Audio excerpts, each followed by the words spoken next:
Shalom Bapak Ibu Saudara, saya Pendeta Daud Solihin dari GKI Kebonjati Bandung. Dan tema renungan hari ini adalah kesia-siaan dari kekayaan. Firman Tuhan yang dibacakan terambil dari kitab Pengkhotbah pasal 6 ayat 1 dan 2. Tetapi saya memakai Alkitab terjemahan baru kedua. Firman Tuhan berkata demikian. Ada kemalangan yang kulihat di bawah matahari yang sangat menekan manusia. Orang yang dikaruniai Allah kekayaan, harta benda dan kemuliaan, sehingga ia tidak kekurangan apapun yang diingininya. Tetapi orang itu tidak diberi kemampuan oleh Allah untuk menikmatinya. Inilah kesia-siaan dan penderitaan yang pahit. Bapak Ibu Saudara, jika kita ingin membaca kitab Pengkhotbah, nasihat saya adalah pelajari dengan perlahan dan dalam kehikmatan yang sungguh.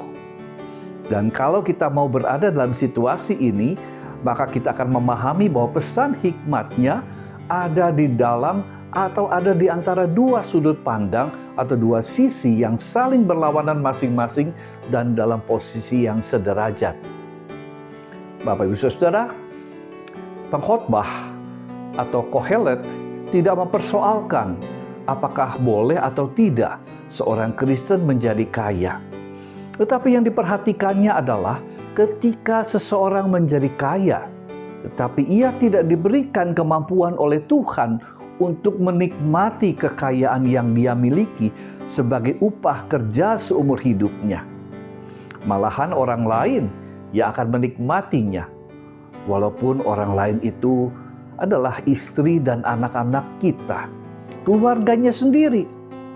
Tetapi mereka bukan saya yang menikmatinya. Dan menurut Pengkhotbah, kenyataan seperti ini adalah sebuah penderitaan yang pahit yang mesti kita telan bulat-bulat.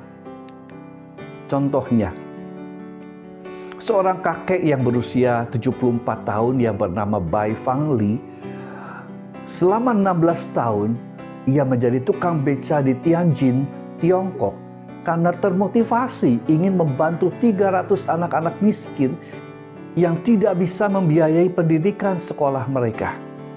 Tidak apa-apa saya menderita, tetapi yang penting biarlah anak-anak itu dapat makanan yang layak dan dapat bersekolah.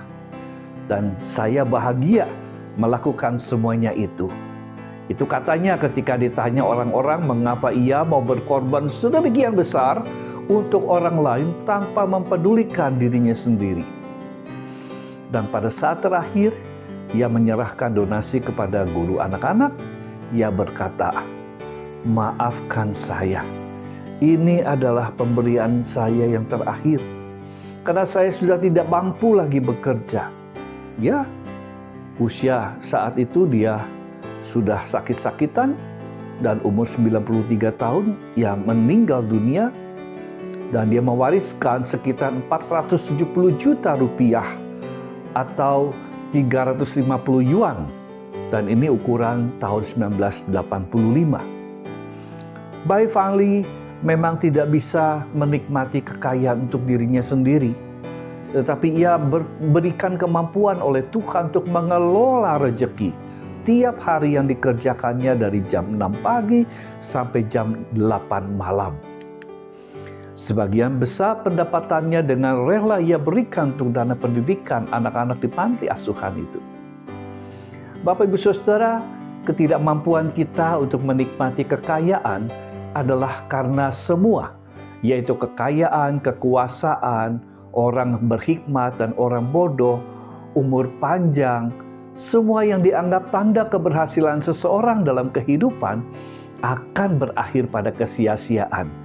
Apa itu? Itu adalah kematian. Yesus mengingatkan tentang kesementaraan kekayaan karena semua akan berakhir dengan kematian itu. Tetapi ada potensi kekayaan yang menjadi tuan atas diri kita dan bukan Tuhan yang menjadi tuan atas diri kita. Kekayaan sebenarnya adalah alat atau benda. Karena itu Yesus berkata, "Jualah segala milikmu dan berilah sedekah. Buatlah pun bagimu pundi-pundi yang tidak dapat menjadi tua. harta di surga yang tidak akan habis, yang tidak dapat didekati pencuri, dan yang tidak dirusak ngengat. Sebab di mana hartamu berada, di situ juga hatimu berada. Bapak Ibu Saudara, Douglas M. Meek dalam bukunya God the Economist, The Doctrine of God and the Political Economy berkata, "The economy of this God is to provide rightness, the power of life, to those who are most threatened by death, poverty, oppression, and sin." Atau terjemahan bebasnya, the economy of God, ekonomi Tuhan ini adalah untuk menyiapkan kebenaran, untuk menyiapkan kekuatan-kekuatan untuk kelangsungan kehidupan bagi mereka yang terancam oleh kematian, kemiskinan, penindasan, dan dosa. Dan oleh karena itu, ketika Tuhan memberi kekayaan kepada kita, biarlah Tuhan juga memberi hikmat kepada kita agar kita mampu mengelola kekayaan untuk keselamatan dunia dan isinya. Tuhan Yesus memberkati. Amin.